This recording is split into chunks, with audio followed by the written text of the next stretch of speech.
Orson Kane built a town to escape the world's noise. Chrome diners gleamed under Nevada sun.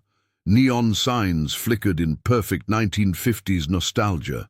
Not a single soul lived there except him. He thought he'd found peace. Then his dog started scratching at the cinema floor. What Scout found beneath the foundation wasn't supposed to exist. A sterile medical facility, still humming with power, still stocked with food. Someone had been using it recently. And when Sheriff Galt's cruiser appeared on the horizon, blocking the only road out, Orson realized his sanctuary was built on top of someone else's secret. A secret people killed to protect. Orson Kane stood in the center of Main Street, watching dust devils dance across the empty asphalt. The afternoon sun hammered down on Sanctuary Point with the weight of judgment, turning chrome fixtures into blinding mirrors and casting shadows sharp enough to cut. He'd spent 3 years building this place, brick by careful brick, each structure a perfect replica of mid-century Americana. The diner sparkled with red vinyl and checkerboard floors. The gas station's vintage pumps stood at attention like tin soldiers. The cinema's marquee promised shows that would never play. Not a single person lived here, except Orson. That was exactly how he wanted it. Scout, his blue heeler mix, trotted ahead with that boundless energy only dogs possessed, tongue lolling in the heat. The animal paused near the cinema entrance, head cocked, listening to something Orson couldn't hear. Then the dog started scratching at the concrete foundation with focused intensity that seemed almost deliberate. "Scout, leave it," Orson called out, but his voice sounded wrong in the emptiness, too loud, too human. He'd grown unaccustomed to speaking during his years of self-imposed exile. The dog ignored him, digging harder. Dust and small fragments of concrete scattered from beneath his paws. Orson felt irritation rise in his chest, the familiar tightness that preceded his episodes. Sounds bothered him now, in ways they never had before. The scraping of claws on concrete, the whisper of wind through empty buildings, the distant hum of the solar panels on his workshop roof. It hadn't always been this way. 5 years ago, Orson Kane had been a name people recognized in architectural circles, not famous, but respected, solid. The Riverside Tower project was supposed to be his masterpiece, a mixed-use complex that would revitalize a struggling neighborhood. He'd poured everything into the design, triple-checking calculations, personally overseeing the structural inspections. Then the 6th floor collapsed during construction. 4 workers died. 17 were injured. The investigation revealed that the contractor had substituted cheaper materials to save costs, materials Orson's design hadn't accounted for. Technically, he wasn't liable. Legally, the blame fell on the construction company, but morally, Orson wore those 4 deaths like chains. The noise started after the trial. The constant grinding of his own thoughts became unbearable. Then it spread to external sounds. People's voices grated against his nerves like sandpaper. Traffic became a physical assault. Even the quiet hum of refrigerators made his skin crawl. His therapist called it misophonia, triggered by trauma and guilt. Orson called it punishment, and he accepted it as deserved. So he'd taken his settlement money, blood money, he thought bitterly, and disappeared into the Nevada desert. He bought this land for almost nothing. 60 acres of scrubland that nobody wanted, far enough from civilization that he could finally escape the noise that was slowly driving him insane. Building Sanctuary Point became his penance and his refuge. If he couldn't trust himself to design buildings that kept people safe, he'd build a town where nobody could get hurt. A perfect replica of something that never really existed, a nostalgic fever dream of chrome and neon that served no purpose except to keep him occupied and isolated. Scout's scratching intensified, pulling Orson from his thoughts. The dog had managed to expose a section of the foundation that looked different from the surrounding concrete, darker, smoother, almost like it had been poured at a different time. Orson approached slowly, his architect's eye catching details that would have escaped most people. The concrete here was newer, maybe 10 years old compared to the weathered appearance he'd carefully cultivated for the rest of the structure.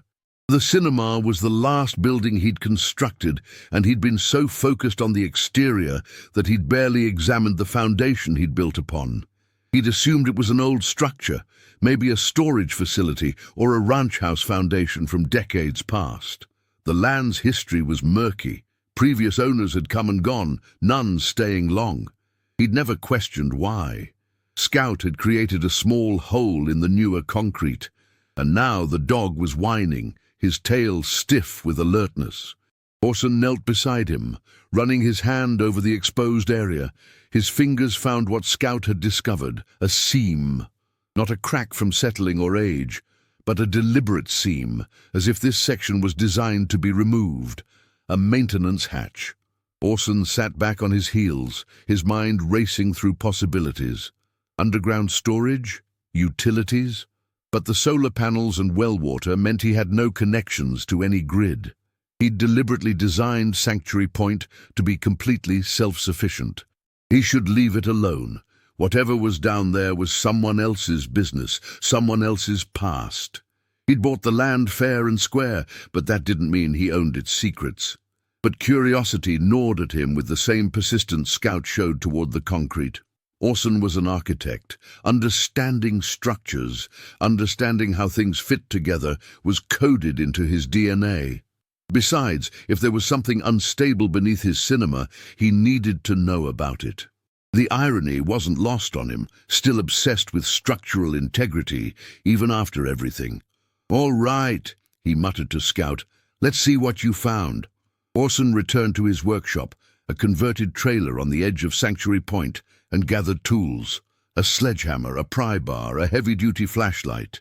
He paused before grabbing his phone, then decided against it. No signal out here anyway, which was another reason he'd chosen this location. The afternoon sun had shifted by the time he returned to the cinema.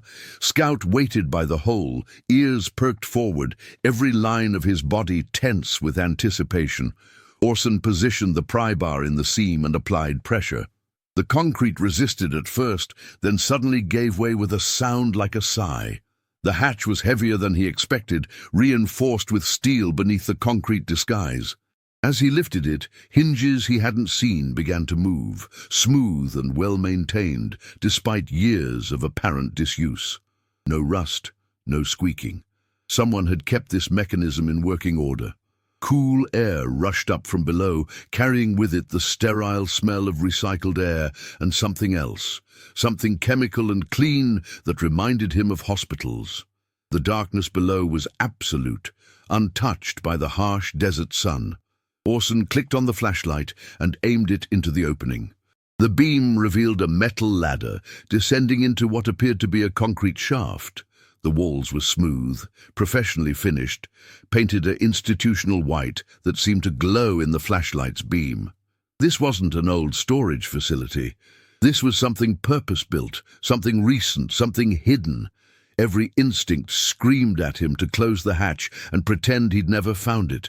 But Orson had spent 5 years running from uncomfortable truths. He was tired of running. "Stay here," he commanded Scout, though he knew the dog would probably ignore him. Then Orson Kane descended into the darkness beneath his perfect town. The ladder went down 20 feet, much deeper than any basement had a right to be. Orson's flashlight beam bounced off white walls, creating disorienting shadows as he climbed. When his boots finally touched solid ground, he found himself in a corridor that extended in both directions, lit by emergency strips that flickered to life as motion sensors detected his presence. The lights revealed a facility that looked nothing like the abandoned ruin he'd expected. The floor was spotless linoleum. The walls showed no signs of decay or neglect. Doors lined both sides of the corridor, each one marked with numbers instead of names. Room 1, Room 2, Room 3. Orson moved forward slowly, his footsteps echoing in the silence. The air down here was temperature-controlled, cool and dry. Somewhere machinery hummed quietly, maintaining conditions in a space that was supposed to be abandoned. The first door was unlocked. Inside, Orson found something that made his blood run cold, a medical examination room. Not old and dusty, but clean and ready for use. An examination table with restraints, cabinets filled with supplies. A tray of instruments that gleamed under the fluorescent lights. The supplies weren't expired. He checked the labels, his hands shaking slightly. Manufactured within the last 2 years. Someone had been stocking this place recently. Orson moved to the next room, and the next. Each one was the same. A sterile examination space designed for one purpose. These weren't treatment rooms, they were interrogation rooms. The restraints, the soundproofing he could see in the walls, the position of the cameras in each corner, everything screamed that this facility was built to hold people who didn't want to be here. His architect's mind automatically analyzed the structure. The soundproofing was professional grade, probably military spec. The ventilation system was sophisticated, designed to scrub air and prevent outside detection. The whole facility was probably built into a natural cavity in the rock, hidden from any aerial survey or ground-penetrating radar. Someone had spent millions building this place, and they'd built it to stay hidden. At the end of the corridor, Orson found what appeared to be an office. Unlike the clinical sterility of the examination rooms, this space had personality. A desk with a leather chair, filing cabinets, a small refrigerator in the corner, still humming with power. The refrigerator held fresh food, sandwiches that weren't more than a day or two old, bottled water, energy drinks. Someone had been here recently. Maybe they still came here regularly. Orson turned his attention to the desk, his pulse pounding in his ears. The drawers were unlocked, which seemed odd, given the sensitive nature of everything else in this facility. Inside, he found what he was looking for and simultaneously dreading: documentation. A logbook, handwritten, with dates going back 5 years. Each entry listed a name, a date, and a brief description. Subject brought in for questioning regarding cartel operations. Subject required enhanced persuasion. Subject released after cooperation. Released. The word was used so casually, but Orson doubted many of these subjects had simply walked out of here to resume their normal lives. As he flipped through the pages, certain names kept appearing as signatures. Processing approved by Monsieur Gault. Transport authorized by Monsieur Gault. Disposal handled by Monsieur Gault. Mitchum Gault. Orson recognized the name. The sheriff of this county, a man whose face appeared on billboards and election posters in every town within 50 miles. A grandfatherly figure with silver hair and a warm smile, promising to keep communities safe from the scourge of drugs and human trafficking. Apparently, his methods included operating an illegal detention center where people disappeared without due process. The names in the logbook weren't all criminals either. Orson saw entries for drifter, no ID, hitchhiker, suspected theft, vagrant, trespassing, people who wouldn't be missed, people society had already forgotten. His hands trembled as he photographed every page with his phone's camera, though he had no signal to send them anywhere. Evidence. He needed evidence before someone realized he'd found this place. The filing cabinets yielded even worse revelations. Financial records showing payments from organizations Orson recognized as legitimate political action committees and businesses. This wasn't just Gault's operation. This was a service, something he rented out to people who needed problems handled off the books. One folder made Orson's stomach turn. It contained photographs, not of the facility, but of the land above it. His land, Sanctuary Point, dated 6 months ago, before he'd even completed construction. Someone had been watching his progress, documenting every building he erected, probably wondering what to do about the man who'd unwittingly built a town on top of their secret. Why hadn't they stopped him? Why let him finish construction, move in, establish himself? The answer came to him with sickening clarity. Because the occupied property looked less suspicious than an empty one. His presence actually provided cover. As long as he didn't discover what was beneath him, Orson was useful.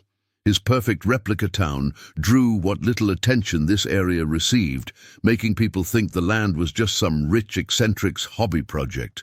But now he knew, and people who knew about places like this didn't usually get to stay ignorant. A sound from above made Orson freeze. Scout was barking, not the playful bark he used when chasing rabbits, but the alert bark that meant danger. Someone was coming. Orson shoved the folders back into the cabinet and moved toward the ladder. As he reached the corridor, he heard it, the distant rumble of vehicles, multiple vehicles, approaching fast. He climbed the ladder faster than he'd descended, his heart hammering against his ribs. Scout met him at the top, hackles raised, growling toward the main road that led into Sanctuary Point. Orson could see the dust cloud now, maybe 2 miles away but closing fast. 3 vehicles. No, 4. Moving in formation, not like casual visitors. Orson had minutes at most. He couldn't close the hatch completely without sealing himself out of evidence he might need, but leaving it open would advertise his discovery. He compromised, lowering the hatch to where it looked closed but didn't fully lock, then scattered dust and debris over it to disguise the disturbance Scout had created. Then he ran. Not away from Sanctuary Point. There was nowhere to run in the open desert without a vehicle, and his truck was parked behind the workshop. Instead, he ran toward the diner, the building with the most vantage points and the most options for defense if it came to that. The vehicles were closer now. Orson could make out details through the heat shimmer. 4 SUVs, all black, all with tinted windows. They moved with purpose, spreading out as they entered Sanctuary Point, boxing in the area like they were executing a practiced maneuver. Sheriff Mitchum Galt stepped out of the lead vehicle, and Orson felt his last hope evaporate. The sheriff wasn't here by coincidence. He was here because he knew. Somehow he knew that Orson had found the facility. Maybe there were sensors down there, cameras he'd missed. Maybe the motion-activated lights had triggered an alert. However it happened, Galt knew, and he'd brought enough people to ensure Orson couldn't become a problem. 3 other men emerged from the remaining vehicles. They wore civilian clothes, but their movements and bearings screamed law enforcement or military. They spread out with tactical precision, creating a perimeter around the cinema. Galt stood in the center of Main Street, looking around Sanctuary Point with what seemed like genuine appreciation.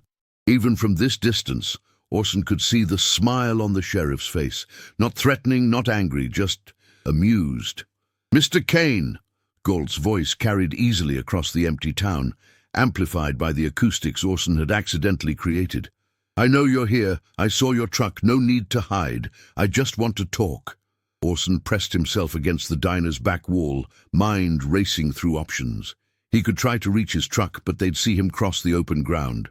He could try to fight, but he was one man with no weapons against 4 trained professionals. He could try to negotiate, but what leverage did he have? The photographs on his phone, the evidence. If he could get that out somehow, if he could get word to someone outside this county. "I'll admit, you've got quite a setup here," Galt continued, walking slowly down Main Street like he was window shopping. "When we first heard someone bought this land, we were concerned. But then we saw what you were building, a whole town, empty and perfect. I thought, this man understands the value of privacy. I respect that, Mr. Kane. I really do." Galt paused by the gas station, running his hand appreciatively over one of the vintage pumps. "I did my research on you. Orson Kane, former architect, Riverside Tower disaster. 4 men dead. Must have been terrible living with that guilt. I understand why you'd want to disappear." The words hit Orson like physical blows. Galt had investigated him, knew his history, knew his weaknesses. "So I made a decision," Galt continued. "I decided to let you be. You stay up here in your perfect little town. We continue our work down below. Everybody wins. The arrangement could have worked indefinitely, Mr. Kane. Should have worked." One of Galt's men had reached the cinema. Orson watched as the man knelt by the foundation, examining the area where Scout had been digging. He said something into a radio, and Galt's expression shifted.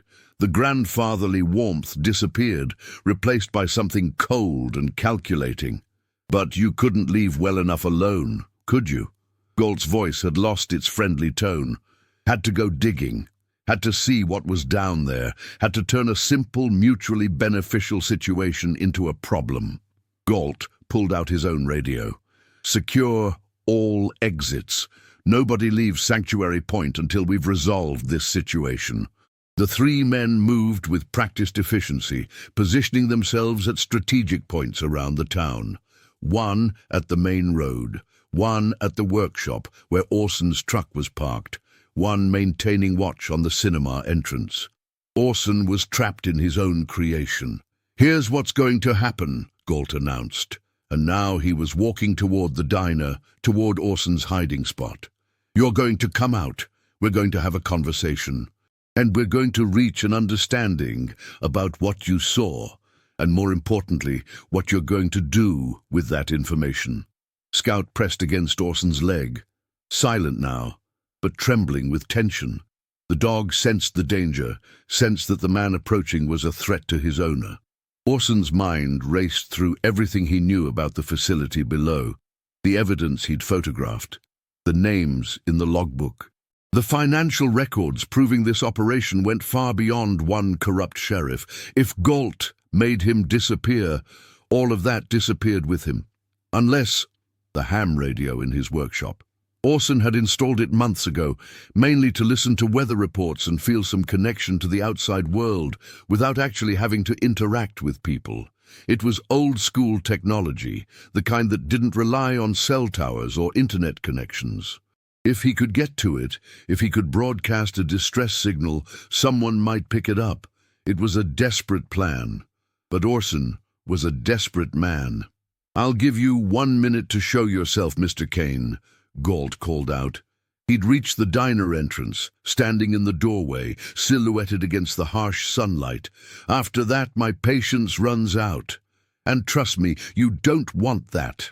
Orson looked at Scout, at the loyal animal who'd led him to this disaster, and made a decision.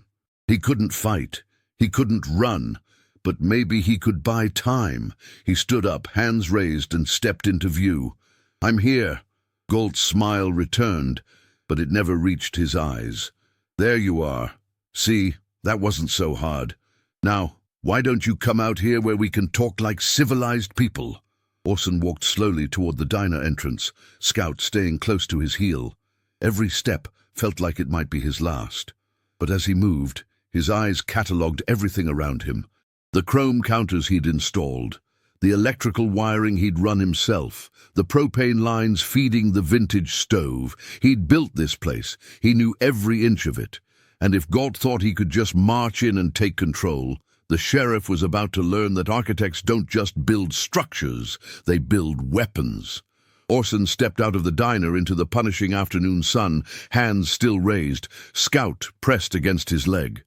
Galt waited in the middle of Main Street, flanked by 2 of his men. Up close, the sheriff looked exactly like his campaign posters, silver hair immaculately styled, weathered face projecting authority and trustworthiness. Only his eyes gave him away. They were cold, calculating, evaluating Orson like a contractor assessing whether a building was worth renovating or should just be demolished. "Lower your hands, Mr. Kane. This isn't an arrest." Galt's voice was measured, almost friendly. "This is a conversation between neighbors who need to establish some ground rules." Orson lowered his hands slowly, but didn't relax. Galt's men maintained their positions, hands resting casually on sidearms. Not drawn, but ready. The message was clear: cooperation or consequences.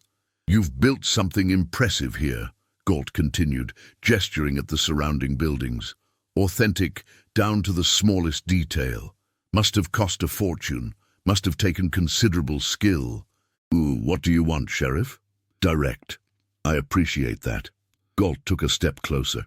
"What I want is to understand exactly what you found down there, and more importantly, what you plan to do with that information." Orson kept his face neutral. "I found an old storm shelter. Empty rooms. Nothing interesting. Galt's smile tightened. Don't insult my intelligence, Mr. Kane. We have cameras throughout that facility. Silent alarms. I know you spent nearly an hour down there. I know you opened the filing cabinets. I know you photographed documents. The words hit Orson like a punch to the gut. Of course there were security measures he hadn't spotted. Galt had been watching him the entire time.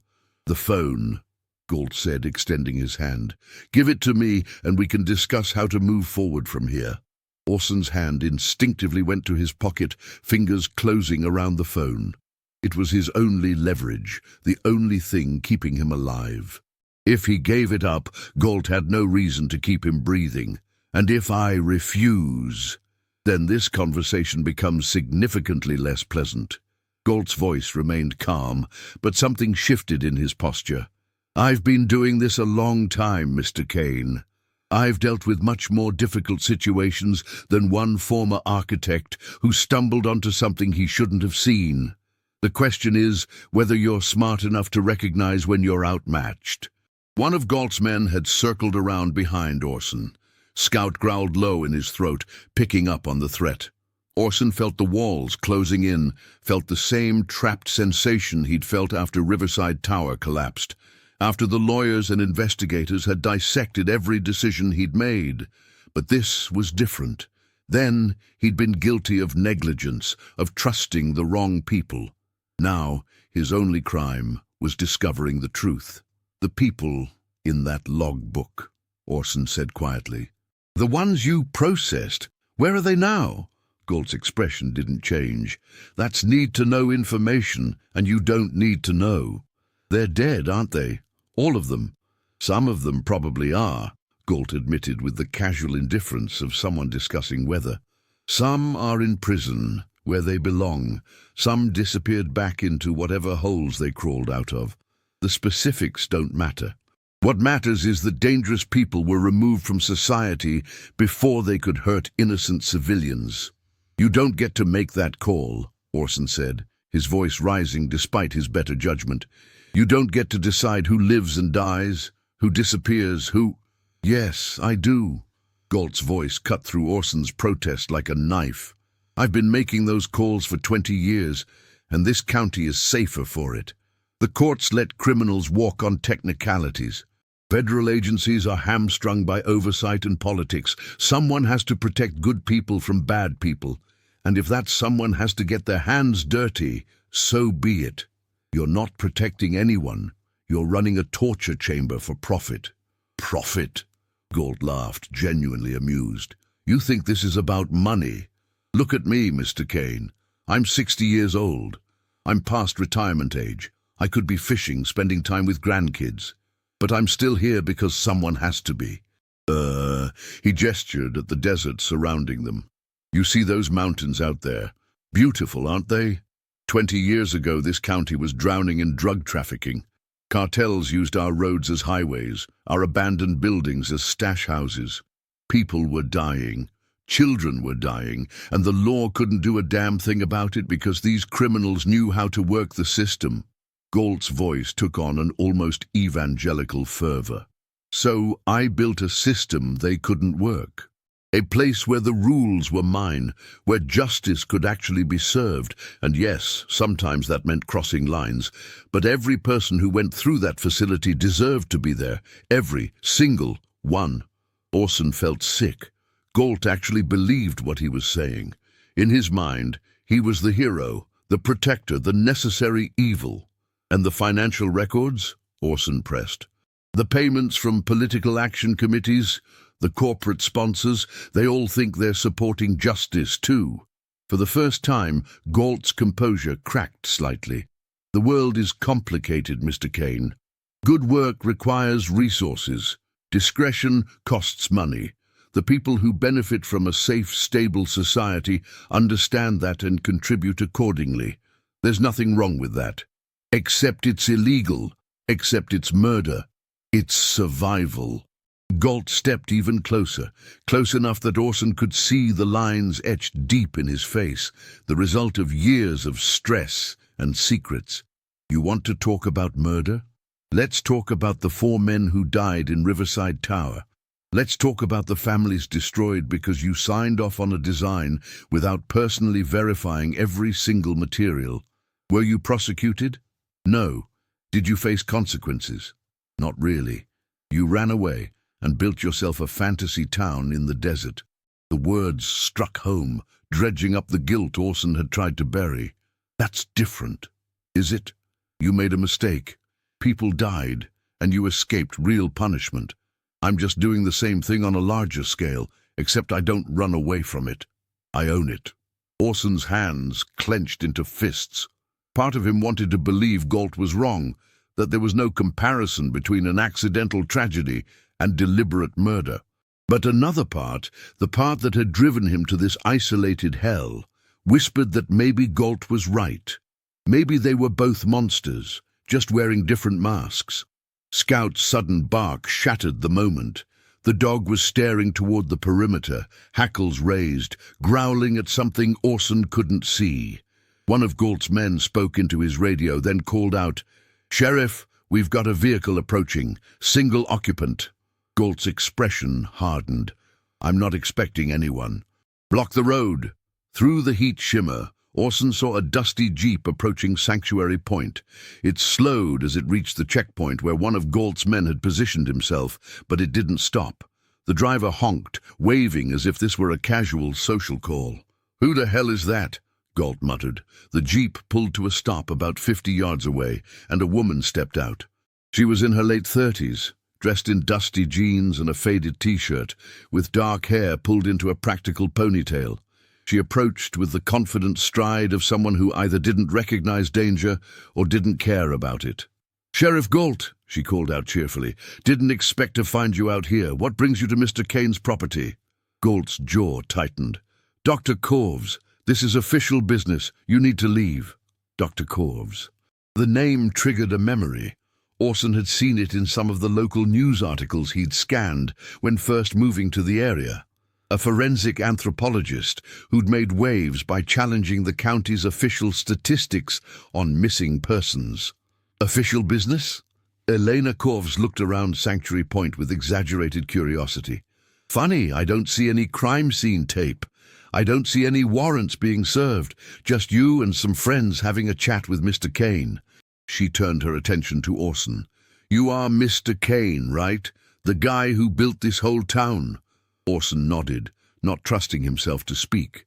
He had no idea what this woman was doing here or why, but her presence had shifted the dynamic. Galt couldn't just make him disappear with a witness watching. "Dr. Corves," Galt said, his voice taking on a warning edge, "I'm going to say this once. You're trespassing on private property during an official investigation. Leave now, or you'll be arrested for obstruction." "Investigation into what?" Eleanor pulled out her phone, holding it up. "Because from where I'm standing, this looks like harassment, and I'm recording just for the record." "You have no signal out here," Galt said. "True, but I have plenty of storage, and I've already backed up to the cloud automatically before I lost signal back on the highway." She smiled sweetly. "Technology is wonderful, isn't it?" Galt's men shifted uncomfortably. This was spiraling out of their control, and they knew it. Orson saw his opening. "I called her," he lied smoothly. "Dr. Corves is here as my guest. I wanted someone with scientific expertise to examine some interesting architectural features of this property." Elena didn't miss a beat. "That's right. Mr. Kane reached out about some potential historical significance of the foundations here. As a forensic anthropologist, old structures are kind of my thing." Galt studied them both, clearly trying to determine if they were bluffing. "You two don't know each other." "We do now," Elena said. "The joys of email and mutual professional interests." It was a thin story, but Galt couldn't prove it was false. More importantly, he couldn't make both of them disappear without raising questions that would lead back to him. The situation had transformed from a simple cleanup operation into a diplomatic standoff. "Fine," Galt said finally. "Mr. Kane, you and I will continue our conversation later. Dr. Corves, I suggest you be very careful about where you stick your nose. This county has a lot of dangerous places for people who wander where they don't belong. It wasn't subtle, but it was enough of a retreat for Galt to maintain some dignity. He signaled his men, and they began withdrawing to their vehicles. But before climbing into his SUV, Galt turned back to Orson. "Think very carefully about your next move, Mr. Kane. The phone, the photographs, the knowledge, none of it protects you. In fact, it makes you a target. There are interests beyond just me who have a stake in keeping that facility quiet. Hand over the evidence and I'll ensure your safety. Try to use it, and you'll discover there are worse things than being alone in the desert." Then Galt and his men were gone, leaving behind dust trails and an atmosphere thick with unspoken threats. Elena waited until the vehicles disappeared from view before lowering her phone. "Okay, so you want to tell me what the hell that was actually about? Because I didn't just stumble upon you. I picked up a distress signal on ham radio." She paused, frowning. "Wait, you said you called me, but you didn't, did you?" Orson shook his head. "I didn't even know who you were until Galt said your name." "Then why did you—" "Because I needed you to stay. Because if you left, I was going to disappear into that desert, and nobody would ever know what happened to me." Elena studied him for a long moment, then looked around Sanctuary Point with new eyes. "What did you find here, Mr. Kane? What's worth killing over?" Orson glanced down at Scout, who had finally relaxed now that the immediate threat had passed. The dog looked up at him with absolute trust, with the expectation that his human would protect him from any danger. Orson had failed 4 men in Riverside Tower. He'd failed them through negligence, through misplaced trust, through not being vigilant enough. He wouldn't fail again. "Come inside," he said to Elena. "I'll show you everything, but I need to know. Why were you listening to ham radio frequencies out here? Why did you come?" Elena's expression turned grim. "Because for the past 3 years I've been documenting missing persons cases in this county. Drifters, hitchhikers, undocumented migrants, people who society forgets about.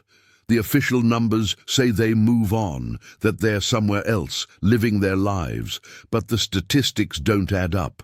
Too many disappearances, too few resolutions."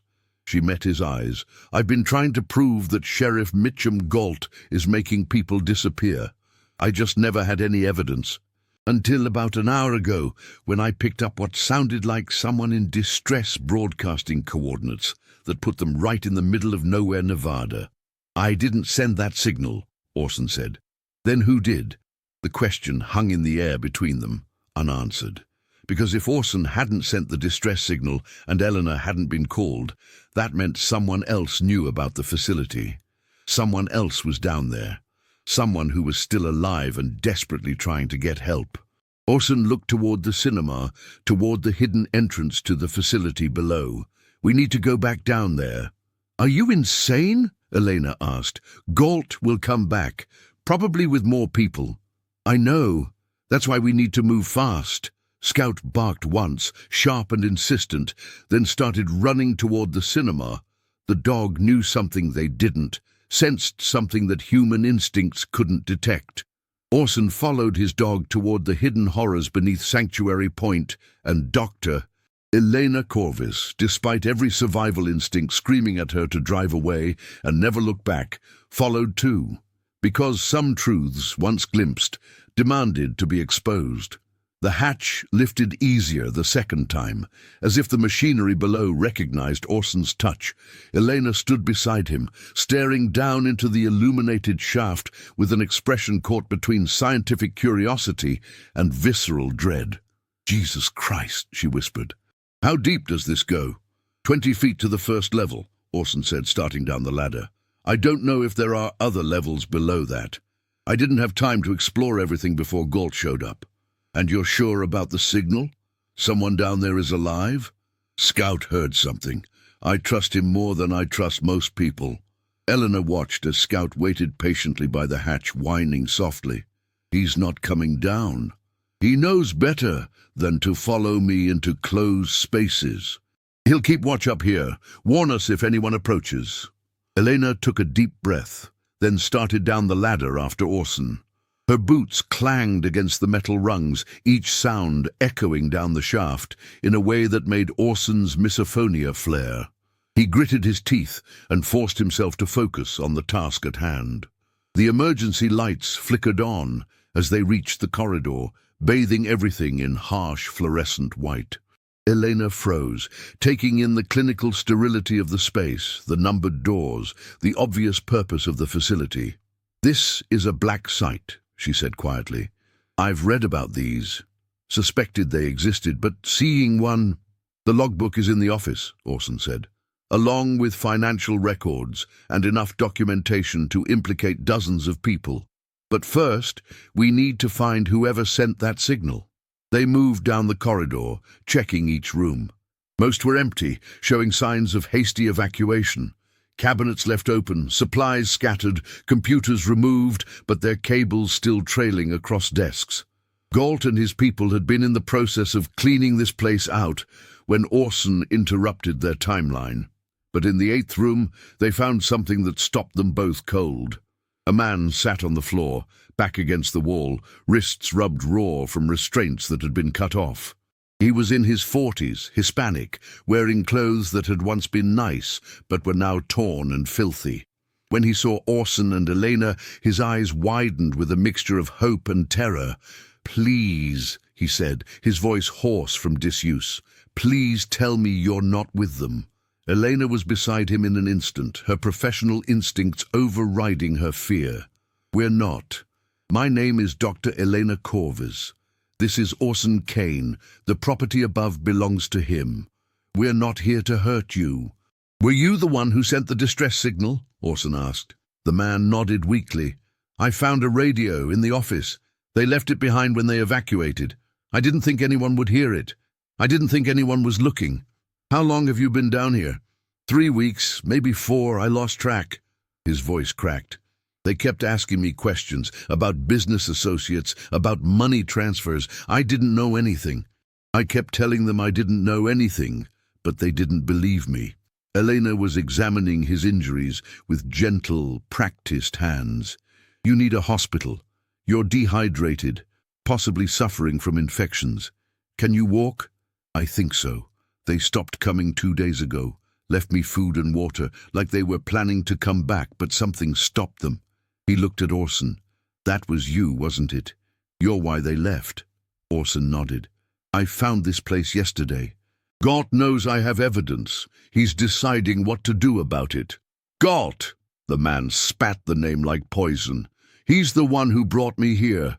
Told me I was being arrested for money laundering. Said there'd been a mistake with my accounts. But there was no lawyer, no charges, no rights, just this hole in the ground." "What's your name?" Elena asked. "Ramirez. Carlos Ramirez. I owned a logistics company. We handled shipping for agricultural products along the border. Legitimate business, all licensed and inspected.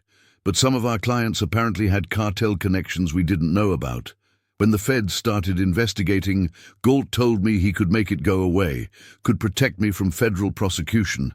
Said I just needed to answer some questions first." "But you didn't know anything," Orson said. "Nothing useful. I ran the business side. I didn't know who was loading the trucks or where everything was really going. So they kept pushing, kept asking the same questions, different ways, kept—" He trailed off, and Elena didn't push. The trauma was written all over him. "We need to get you out of here," she said firmly. "Can you stand?" With their help, Carlos got to his feet. He was unsteady, weakened by weeks of captivity and whatever Galt's people had done to him, but he could walk. They supported him on either side, moving slowly back toward the office. "The radio," Carlos said. "We should bring it." "Evidence." Orson nodded and detoured into the office. The ham radio was older than his own, but functional. It sat on the desk next to the logbook, which lay open to a page dated 2 days ago. The last entry read, "Subject Ramirez, disposition pending, facility compromise suspected, evacuation protocol initiated." Evacuation protocol. That meant they planned to come back, to move everything, to eliminate any trace this place had ever existed. And that included dealing with loose ends like Carlos Ramirez, and now Orson and Elena. "Take everything," Elena said from the doorway where she was supporting Carlos. "Every document, every file, every piece of evidence. If we're going to survive this, we need ammunition." Orson grabbed the logbook, then started pulling files from the cabinet. Names, faces, financial records, photographs of the facility at different stages of construction. It was all here, a complete history of Galt's operation. He stuffed everything into his backpack, the weight of it pulling at his shoulders. Then he heard it. A sound from deeper in the facility, from a direction they hadn't explored yet. Not the hum of machinery or the buzz of lights, but something else. Footsteps. Someone else was down here. Scouts' barking erupted from above, loud and frantic. Multiple vehicles were approaching Sanctuary Point. "They're back," Elena said, her voice tight with fear. "We need to move, now." Orson slung the backpack over his shoulders and grabbed the ham radio. They moved as fast as Carlos's condition allowed, but it wasn't fast enough. As they reached the ladder, Orson could hear doors opening above, voices shouting orders. "Up!" he commanded. "Both of you now." "What about you?" Elena asked. "I'm sealing the hatch behind us, buying us time." "That's suicide. They'll trap you down here. They'll do worse if they catch all three of us together. Get Carlos to your jeep. Get him to a hospital. Get him to the media. Get him somewhere safe. The evidence is in this backpack. Don't let them bury it." Elena started to argue, but Carlos grabbed her arm. "He's right. Go, please." She climbed first, moving with the efficiency of someone used to operating under pressure. Carlos followed more slowly, his weakened state making every rung a struggle. Orson waited at the bottom, listening to the sounds above. Scout was still barking, but now there were other sounds. Doors being kicked in, furniture being overturned. They were searching Sanctuary Point systematically, and it would only be minutes before they found the hatch. Carlos reached the top. Elena pulled him through, then looked down at Orson. "Don't be a hero. Whatever you're planning, don't. Take care of Scout if I don't make it out. He deserves better than this. Orson, go!" She went. Orson climbed the ladder until he was just below the hatch, then reached up and pulled it down. The mechanism engaged with a heavy click. He'd reinforced the seal when building the cinema, not knowing why at the time, just following some instinct for structural integrity. Now that reinforcement might save his life, or buy Elena and Carlos enough time to escape. Either way, it was worth it. From above, muffled by the hatch, he heard Scout's barking grow distant. Elena was running, getting Carlos away. That was good. That was something. Then the footsteps were directly overhead, someone testing the hatch, trying to pry it open, finding it sealed. A conversation too quiet to make out words, then the unmistakable sound of Galt's voice. "Get the cutting equipment. We're going in." Orson descended back into the facility. He had maybe 20 minutes before they breached the hatch. 20 minutes to find the other entrance. There had to be another way out. No facility like this would rely on a single access point. He moved deeper into the complex, past the rooms he'd already searched, into areas he hadn't explored. The corridor branched, leading to what looked like storage areas and equipment rooms. He checked each door frantically, looking for anything that might indicate an exit. In the third storage room, he found it. Not a door, but a ventilation shaft large enough for a man to crawl through. It angled upward, presumably leading to some hidden exhaust point in the desert above. Orson didn't hesitate. He dropped the backpack into the shaft first, then pulled himself in. The metal was cold against his hands, and the space was barely wide enough for his shoulders. His misophonia screamed at every scrape and echo, but he forced himself forward. Behind him, he heard the shriek of metal being cut. They were through the hatch. They were coming. Orson crawled faster, ignoring the pain in his knees and elbows, ignoring the way the shaft seemed to close in around him. The ventilation system branched multiple times, and he chose paths at random, just trying to get away, to get up, to get out. Then he saw light, not the harsh, fluorescent glow of the facility, but natural sunlight filtering through a grate. He reached it and pushed. The grate resisted, rusted shut or deliberately secured, but desperation gave him strength. It broke free with a screech that made his teeth ache. Orson pulled himself out into the desert heat, gasping for air, covered in dust and blood from where the sharp metal had cut his hands. He was about 100 yards from Sanctuary Point, near the edge of his property. Smoke rose from the cinema. They'd set fire to cover their forced entry, but Elena's jeep was gone. She'd gotten away. That was something. That was worth it. Orson grabbed his backpack and started running, not back toward Sanctuary Point, but deeper into the desert. He had no plan, no destination, just the animal instinct to survive. Behind him, he heard engines roaring to life. They'd seen him. They were coming. The chase had begun. The desert stretched endlessly in every direction, offering no cover except scattered rock formations and skeletal Joshua trees. Orson ran toward the nearest outcropping, his lungs burning, the backpack full of evidence slamming against his spine with each stride. Behind him, engines roared closer, kicking up rooster tails of dust that marked his position like a beacon. Scout's distant barking cut through the air. The dog had circled back, was racing across the hardpan toward him. Relief and dread warred in Orson's chest. He needed the help, but he didn't want Scout in the line of fire. The first SUV crested a rise 50 yards behind him. Orson dove behind a cluster of boulders, just as a shot cracked through the air, the bullet sparking off rock inches from his head. They weren't trying to wound anymore. Galt had made his decision. Scout reached Orson's position, panting hard, and immediately took up a defensive stance, growling toward the approaching vehicles. 3 SUVs now, spreading out to flank his position. Professional tactics. They'd done this before. Orson's phone buzzed in his pocket. Impossible, there was no signal out here, but when he pulled it out, he saw it wasn't a call. It was a notification from a mesh network app he'd installed months ago and forgotten about.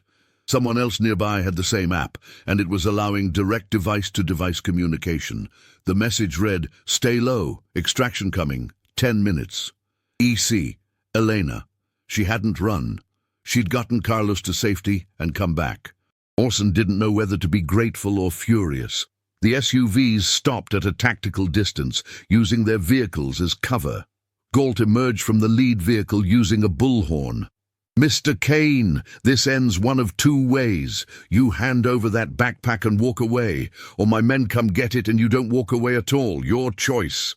Orson knew it was a lie. Galt couldn't let him live. Not now. He'd seen too much, documented too much. But maybe he could buy time. "The evidence is already uploaded," Orson shouted back, his voice cracking. "Cloud storage. If anything happens to me, it automatically gets released to every news outlet in the state." A pause. Galt was calculating, trying to determine if this was a bluff. It was, of course. Orson had no signal, no way to upload anything, but Galt didn't know that for certain. "You're a terrible liar, Mr. Kane." Galt's voice carried a note of amusement. "I know you. I've studied you. You're a man who builds things with his hands because you don't trust anyone else to do it right. You didn't trust some cloud service with your evidence. It's in that backpack and nowhere else." Damn it! Galt was right. Orson should have made copies, should have had a backup plan, but everything had happened too fast. "Even if that's true," Orson called back, "Dr. Corv's got away. She saw everything. She has Carlos Ramirez who can testify."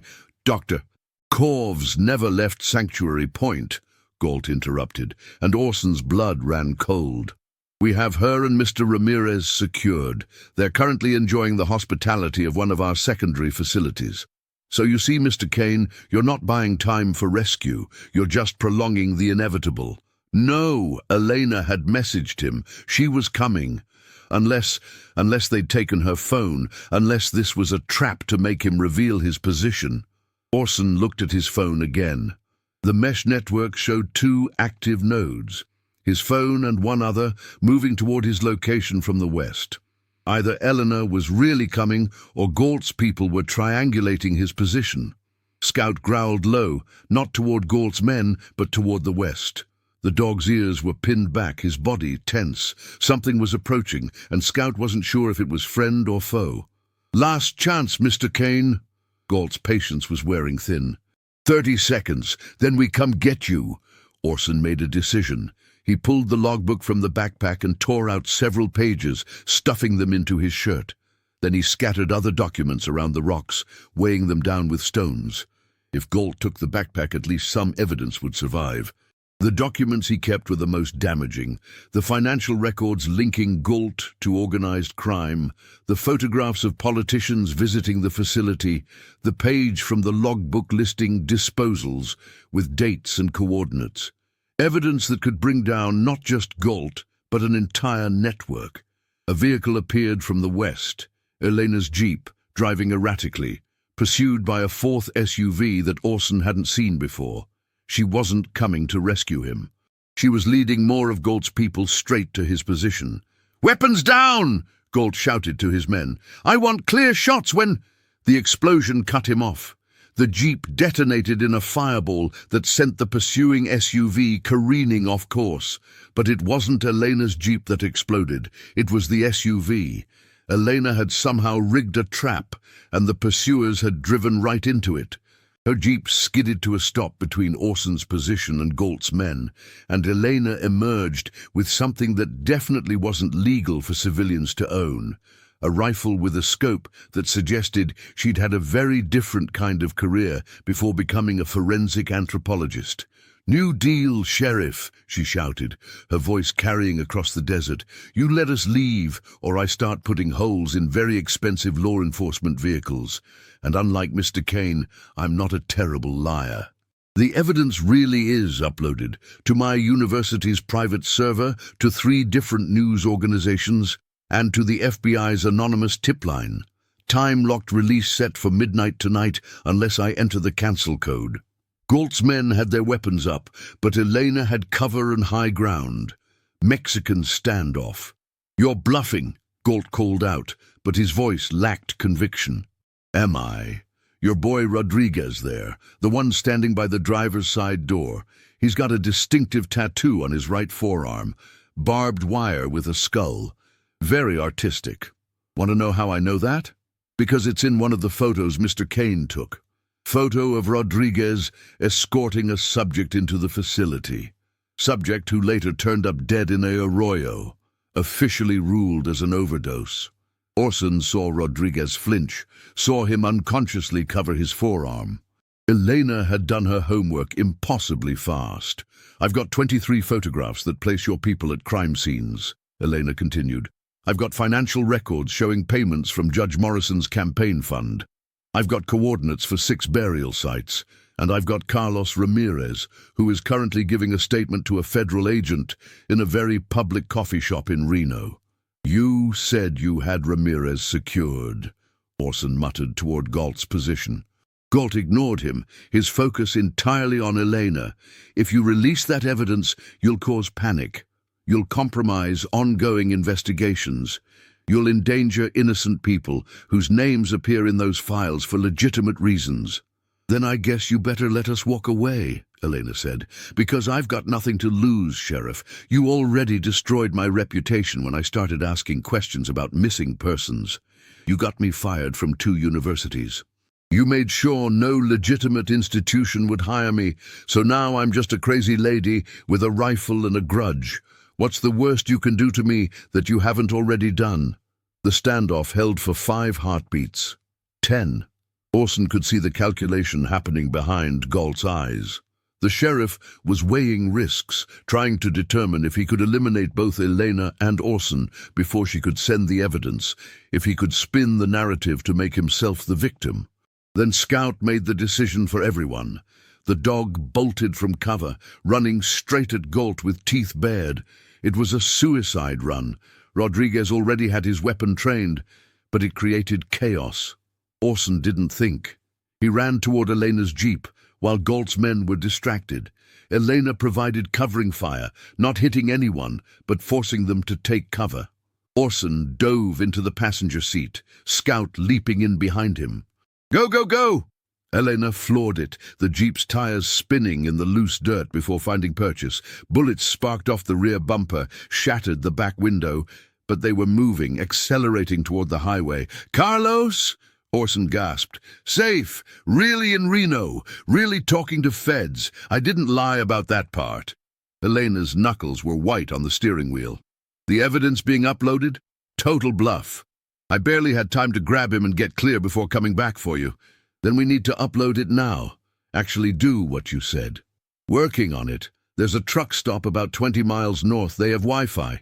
We get there, we dump everything on the internet, and then it's too late for Galt to bury it. The Jeep hit the paved highway, and Elena pushed it to dangerous speeds. Behind them, the 3 remaining SUVs were in pursuit, but they were smaller, lighter. On straightaways, she could outrun them. How did you know to come back? Orson asked. Scout. When I was leaving with Carlos, Scout wouldn't get in the Jeep.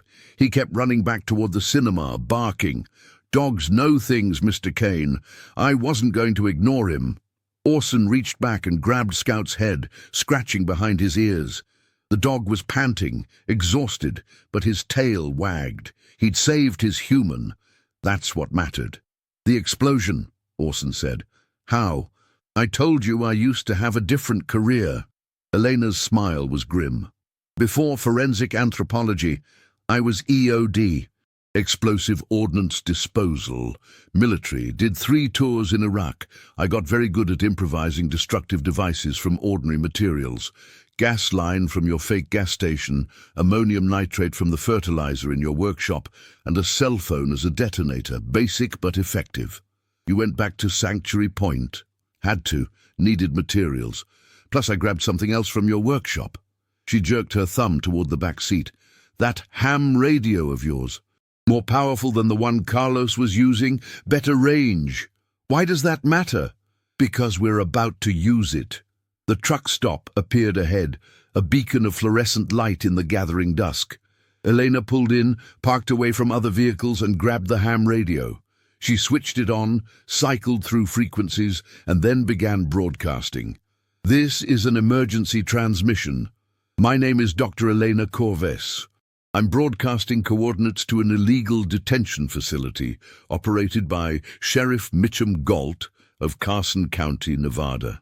This facility has been used to detain, interrogate, and in some cases kill individuals without due process. I have documentary evidence including financial records, photographs, and testimony from a survivor. This evidence is being uploaded to multiple sources. If you're receiving this transmission, please relay this information to any media or law enforcement you can contact. She repeated the message, cycling through frequencies, casting the widest possible net. Orson opened his laptop. He kept one in the Jeep for emergencies and connected to the truck stop's Wi-Fi.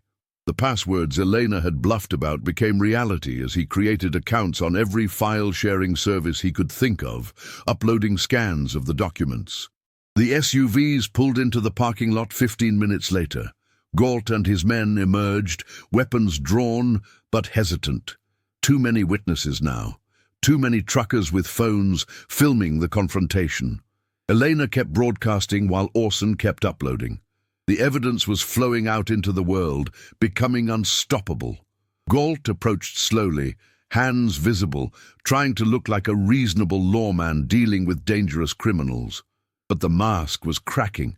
Sweat poured down his face despite the cool evening air. His movements were jerky, desperate. "You've made a mistake," he said, loud enough for the watching crowd. "These 2 are dangerous fugitives. They've stolen evidence from an ongoing investigation." "Then why are there no warrants for our arrest?" Elena interrupted, still broadcasting. "Why no backup? Why just you and your personal crew?"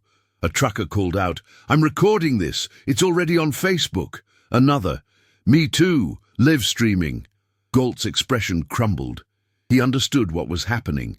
The world was watching now. Whatever happened next would be public. "You've destroyed good work," he said quietly, just to Orson and Elena. 20 years of making this county safe. 20 years of doing what needed to be done. And for what? So people can feel morally superior while criminals walk free? "You tortured people," Orson said. "You murdered them." "I protected innocents from predators." Galt's voice was almost pleading, as if he genuinely believed he could make them understand. Every person in that facility was a threat. Every single one. I saved more lives than I took. That's not your call to make, Elena said. That's not how justice works. Justice? Galt laughed bitterly. Justice is a fairy tale we tell ourselves. There's only power and the will to use it.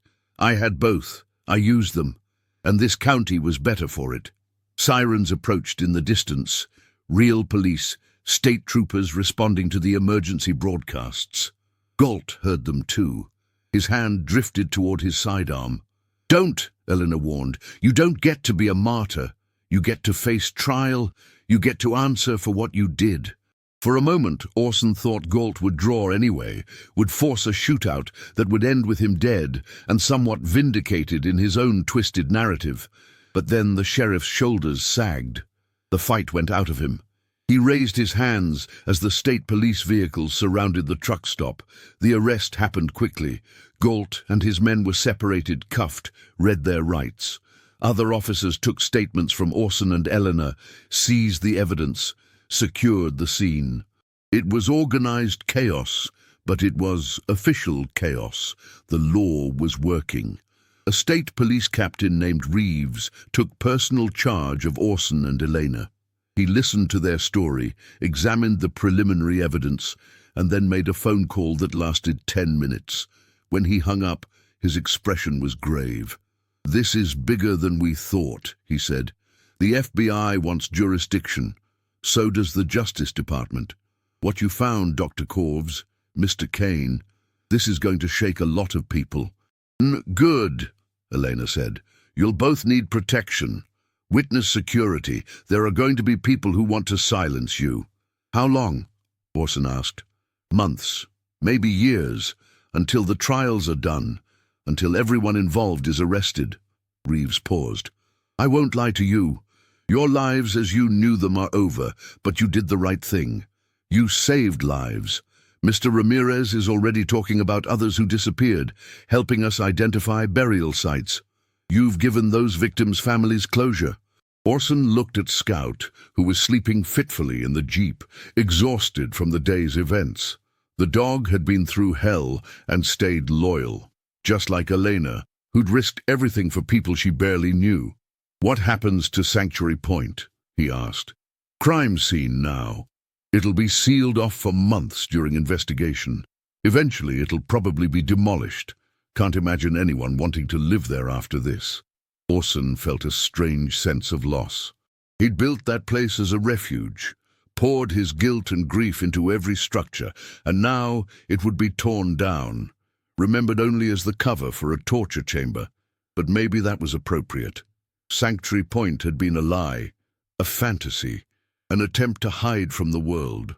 Real life was messy and loud and painful, but it was also real. It meant something. "I'm done hiding," Orson said quietly. Elena smiled.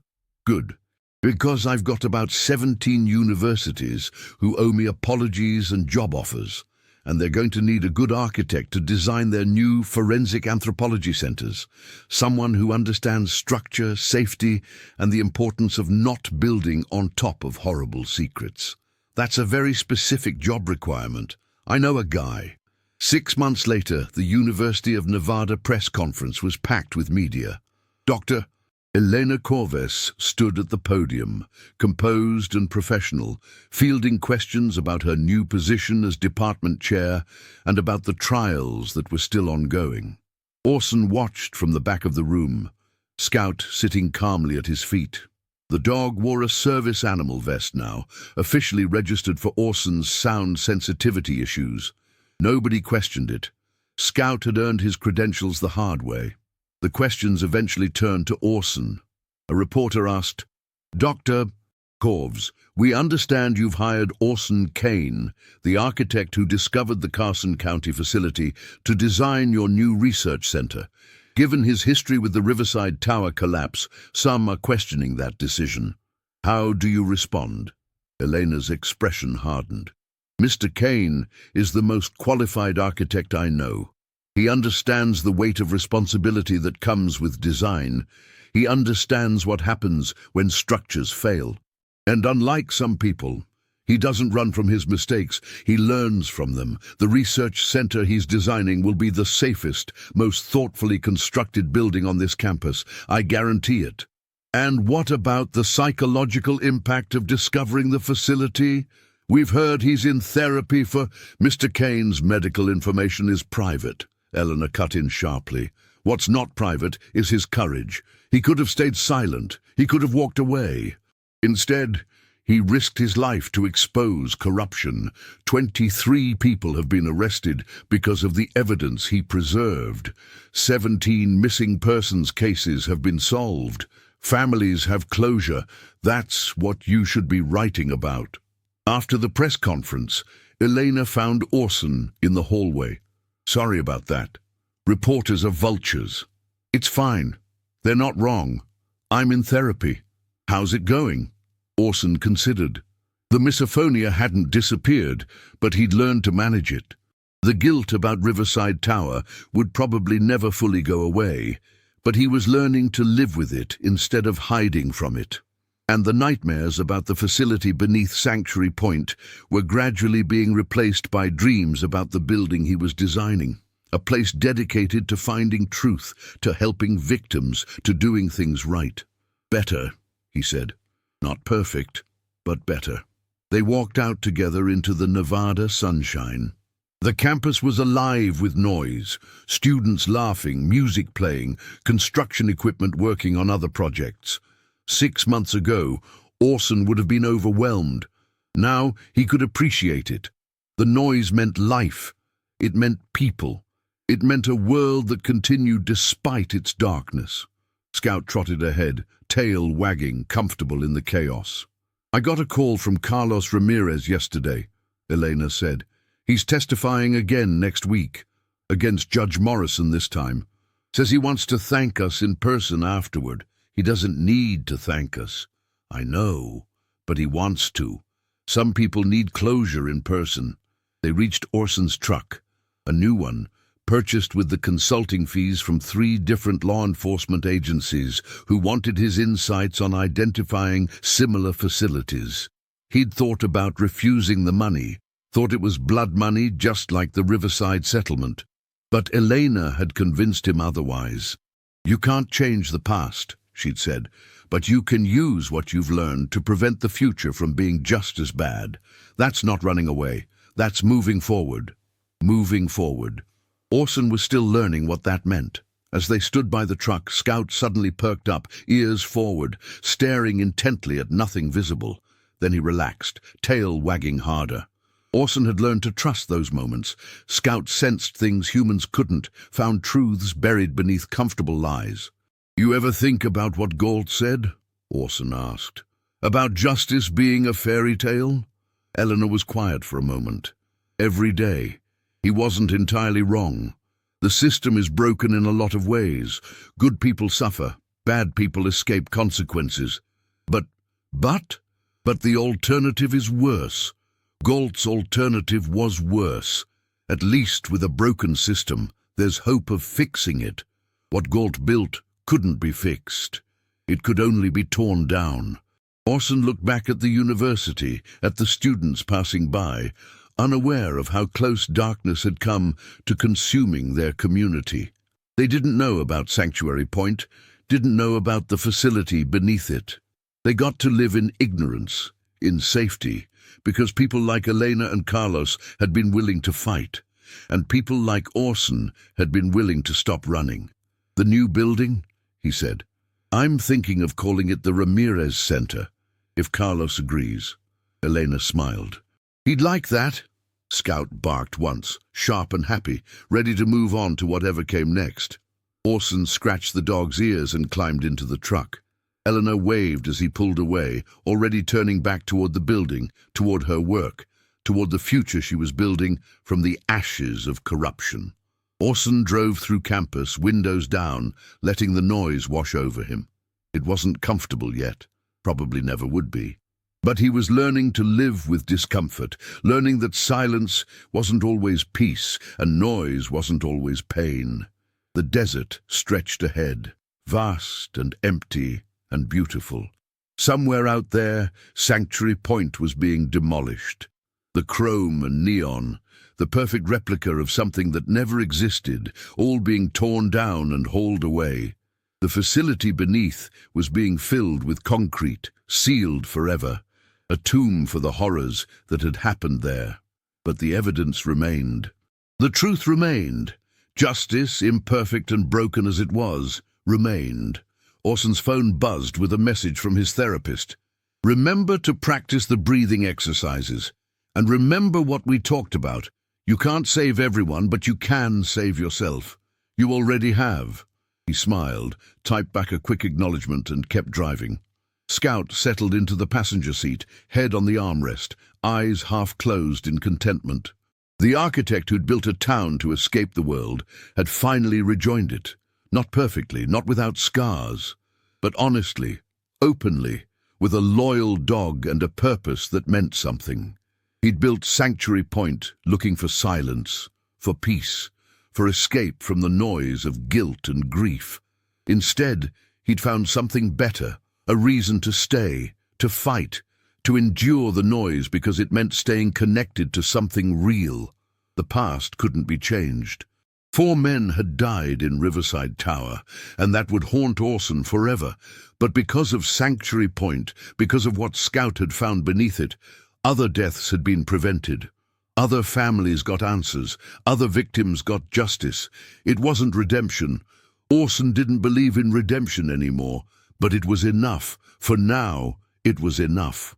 The highway stretched ahead, leading away from the desert and toward a city skyline rising in the distance. Noise and chaos and life waited there. Orson drove toward it, windows down, Scout beside him, no longer running from the world, but finally ready to build something in it. Not a fantasy this time, not a perfect replica of something that never was, just something real, something that might actually help. That, Orson decided, was worth building. If you enjoyed this story, click the video on your screen now to watch another unforgettable story where destiny and courage meet in ways you never imagined. Don't forget to subscribe and consider a super chat to help us continue bringing more stories like these. Your support means everything to us.